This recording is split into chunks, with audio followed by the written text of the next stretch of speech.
Thanks, E. How's Rossi? How's Evan? Nice shine you've got going there, Evan. Rossi, how easy was it to go with consistency for this week, which you guys are labeling as a final? No, not easy. We would have liked to, I think, one, two, three, four changes in the team, and probably a guy like Ox had missed out last week, and Bongi was away with some family illness there. Grant was injured, and yeah, Jesse was probably a change with what Argentina brings in terms of the backline and the speed and the way they really open up the game. So we would love to give Andre a chance, and obviously Franco is not here, and same with Faf, same with Mapimpi. So yeah, we would have loved to do that, but we thought, only 2 days of training, maybe just 2 training sessions, you can't change too much. So I guess that played a big role. But we tend to think we're a squad of 40 players, and we can interchange. But with just 2 days of training, that wasn't too easy to do. Kaniso? Kaniso? You can skip it for now. I'll come back later. Nathan? Thank you very much, Z. Good day, gentlemen. Rassie, just based off what we've seen over the past season with the inclusion of Tony, how much freedom have you given players like Mani, Damon Willemse, and Sasha to express themselves? Yeah, I think when we lost to Australia, when we were 22-0 up, people tended to think maybe, it looked like, obviously, and we understand that we're giving too much freedom. And I think, we just don't coach per department. We try to think that the defense complement the attack, and the attack the kicking game, and all of the other things, set phases and so on. So it's definitely not something that changed dramatically in the last 3 games. Since Tony's been with us, he's trying to find, we're all trying to find the balance between, we're all obviously chasing the perfect game, and last Saturday wasn't the perfect game. I mean, 60 minutes into the game, the game was actually in the balance, but I think the way the set phases go and the way the defense went, eventually guys could use the individual skills within the structure. So yeah, we definitely don't box them in, but different players got different skill sets. When Andre is playing, we don't tell him exactly how to play. The same when Grant's playing or Sasha is playing. So I don't think there's a shift in that in terms of our mindset. Kaniso? Thank you very much, Zina. Rassie, good afternoon, gentlemen. Rassie, you generally change teams from game to game with bigger plans in mind, with tours and stuff. But have you probably arrived at somewhere you think is your what you'd call your first choice side? No, definitely not. We just have 2 days of training. We only arrived on Monday, and last night we only did team announcement last night. We have a training session today and tomorrow. So no, this is definitely not our strongest team. Sammy? Thanks, Ina. Hi, guys. Rassie, just if you look at your kicking strategy, it's really sharpened your threat, especially over the last 2 games. A lot of kicking out of hand, ball out of hand, which would put the ball behind the opposition. I see they predict quite a bit of wind, quite bad wind on Saturday. Would that mean you would adopt a more ball in hand kind of approach? We're not sure what the weather will do on Saturday. Today it's a beautiful day. It's warm. The pitch is great. It feels really like South African conditions, and obviously it can change in a heartbeat. But whatever the weather, we played in Cape Town when it was raining against Barbarians.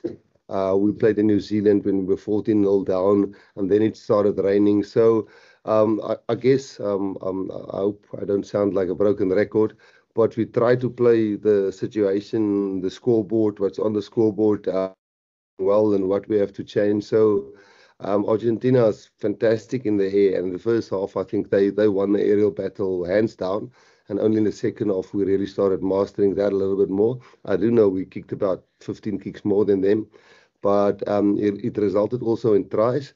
Yeah, so no, I don't think the wind or if it rains, obviously it makes a massive difference.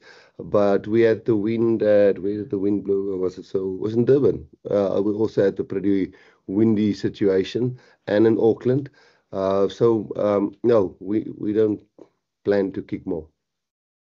Thank you. Dustin? Thanks, Ina. Eben, this one's for you. Naturally, this is Argentina's home game, home fixture, but Twickenham, is pretty much a home game for the Springboks as well, with the amount of South Africans, the number of South Africans that are there. Is that something that just kind of adds value for the Springbok players, knowing that they'll have and enjoy so much more support as well at Twickenham? Yeah, obviously the last time we played here against a neutral team was the All Blacks, and there was quite a few South Africans. But yeah, we don't go in the week talking about how much support there will be for us or not for us. We just try to focus on the task at hand. Obviously, we know what's at stake, so yeah, we're going to put it into training sessions this week, and hopefully we get a great result this weekend. And if there's a lot of South African supporters, then obviously that's a massive bonus. But yeah, that's definitely not something we talk about or hoping there's going to be a lot of South African supporters. We just want to arrive on Saturday and play a great test match. Ronaldo?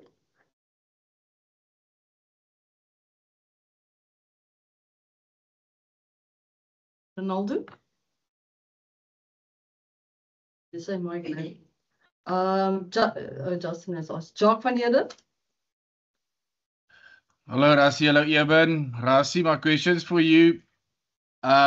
Before the Wellington test this year, you said it was almost a 24-hour-a-day job just to keep the belief going, to make sure the players believe that they can win in Wellington. Is it a little bit different this week after such a brilliant performance, where it's almost a 24-hour-a-day job just to make sure you keep the players humble and hungry and grounded? And then just a cheeky second question, Rassie. World Cup possibly coming to South Africa in 2035. Rassie and Eben, are you guys maybe keen to extend your playing and coaching careers by another 10 years? The second question, I don't know what's a tongue-in-cheek answer, but I don't think either of us will last that long till 2035. It would be great if that happened. Not us, I mean, that it comes to South Africa, but I don't think we'll be around still then. And your first question was, sorry? First question. Sorry, it was just about keeping the players humble and hungry and grounded after such a great win. No, I think history has shown, when we lost 57-0 to New Zealand, the next weekend, I'm talking about 2017 or 16, I can't remember. The next weekend the score was 14-12, all with 2 points. 2 points at Newlands. We know how things can turn around. We lost to New Zealand by 7 points in Auckland, and the next week we gave 40 to them. So luckily it's not the players who's writing themselves up and who's making a hell of a fuss about themselves. It's people, and it's great, and we love the support, and we appreciate the media on what they do. But the reality is, you're going to play against an Argentinian team who will be hurting. And we know when we've been hurting, I will pitch up the next week. So, and I also think with having players like Eben and Sia, Peter Steff, I can name Ox, a lot of guys that's really experienced. I don't think we'll fall into the trap to think we all of a sudden. It was far from a perfect game. There were brilliant performances, but I don't think if we lose this game, it would not be because we think we're the business. That we'll make sure of. John? Hi, good afternoon. Hello. If I've got my maths correct, I think you've had 28 different try scorers this year. Just looking at it generally, with one game of the Rugby Championship to go, how pleased are you with the way that the squad's evolved, both in terms of the depth and in terms of the attack, and how many different threats you've got? I didn't know that's interesting. I'm not sure how many of our forwards and how many of our backs and so on. But we try to do things together, and again, We're feeling for a few guys who can't get the opportunity just because it's really a bit of a short turnaround, and we had to get some clearance on a few injured players today, and we really only could confirm the team about an hour ago after the training session to go through that. So it's nice with chopping and changing. Eventually, chopping and changing become normal, and combinations start to click really fast. Then it's Damian and Kane and Jesse and Damian, Gaza and Kanan. Then it's Ethan, and then it's Mapimpi, and then Eben and Ergien. So I think if you keep on doing it, then somewhere it's going to become a little bit normal. So I guess that's why we had some stop-start games where we didn't do so well for periods of time. But in total, I really think I'll except from the second half versus Australia in the first game, and I think the first half versus New Zealand in Auckland, I thought we were always building and getting a little bit better and firing shots in all departments. I didn't know 28 different players scored a try. So, well, we lost 2 matches, and we still got, after this one, another 5 with a really tough tour. So, yeah, as long as we get better and we're firing shots and some of them hits the target, that's awesome. So, yeah, that stat of 28 I didn't even know about. So, it's getting there, but we still far off. Like I said, hopefully my maths is correct. No, all good. You might be. Dankie Zina, kan ek al Afrikaans vra of net aan die einde? 100%, hy's reg. Okay, dankie. My vraag is vir Eben. Eben, jy het al baie bereik in jou loopbaan, jou toetsloopbaan. Wat sal dit vir jou beteken as jy Saterdag die kampioenskap tweede agtereenvolgende keer kan wen?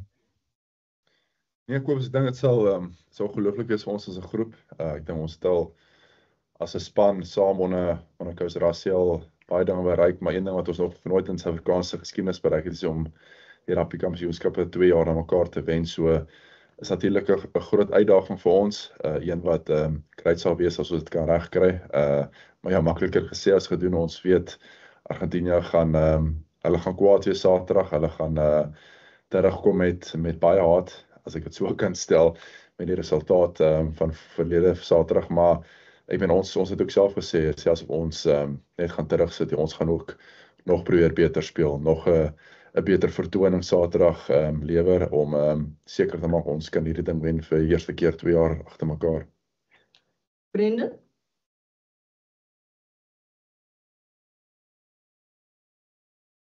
Stian? Sorry, just trying to find the mic button.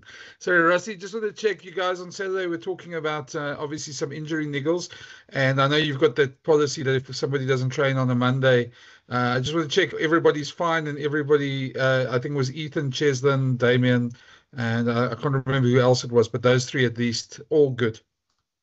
Yeah, we didn't train yesterday because we only arrived. So, we moved to Tuesday. If everybody could train on Tuesday, we're talking about the first day of the week normally. And everybody that we dotted down here trained. So, obviously, Ox was out of an injury, but he had a week to recover, and he's fine now. Bongi was, as I said, with his family, that was a bit ill. Grant had a niggle last week, so he's fine.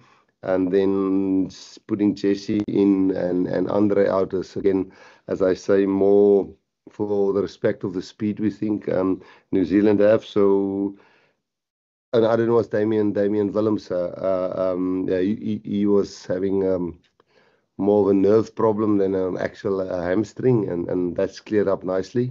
So and Cheslin had a shoulder, but that turned out to be fine.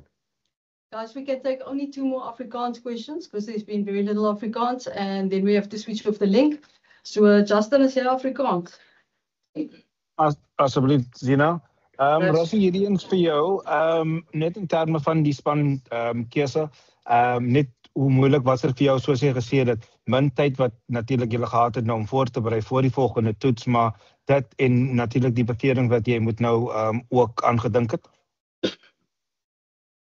Ja, moeilik om 'n span te kies. Dit raak elke week moeiliker. En ons wil graag, ek het nou gister na die wedstryd minute gekyk van die ouens, en Daar's obviously ou soos Fab wat net 45 minute gespeel het, maar dan 'n ou soos Krappies wat regtig goed gespeel het, by opgekom het en regtig goed gespeel het. Maar dan Grant is weer terug en hy gee ons 'n bietjie meer opsies op die vleuel en op 9. So nee, is 'n baie moeilike span om te kies. Is jammer van Sous, ongelukkig hy 'n bietjie familie tragedie daar. En dan dink ons Sous ook 'n kans wou gee, obviously. En ek dink aan die ander kant, die ou soos Hanrey, baie mense sal sê maar hoekom speel Hanrey nie? Is 10-1 en dis 'n bietjie van 'n waagstuk natuurlik nie, oor ons dink die ander ons kan dit nie doen nie, maar ons dink wat Sasha en Mani uit hierdie game kan leer, wat ons weet Hanrey kan doen, kan vir ons baat wees of baat vind daar uit in die toekoms. Uit lekker ervare ouens rondom hom met en ou soos Jessie wat van die bank afkom en so dis so. Ek dink die tyd wat ons gehad het oor dit so kort is om net 2 oefeninge en ons eers Sondag aand gevlieg het en Maandag aand hier aangekom het of Maandagmiddag oggend hier aangekom het, maar eers regtig vandag kon oefen. Dit was een van die redes. En dan trouens maar van die jonger ouens opbou laat hulle een stap na die volgende stap gaan. So laasweek was 'n baie vital game, net soos Auckland 'n vital game was, maar weet miskien kan Sasha nog leer uit die ene en ons weet 'n ou soos Hanrey kan dit doen in so 'n situasie. So tydkeer is of ou Hanrey offer bietjie op hierdie naweek, maar dan weet ons gaan ons vorentoe het ons miskien 3 ouens in een posisie wat dit moontlik vir ons onder druk kan doen.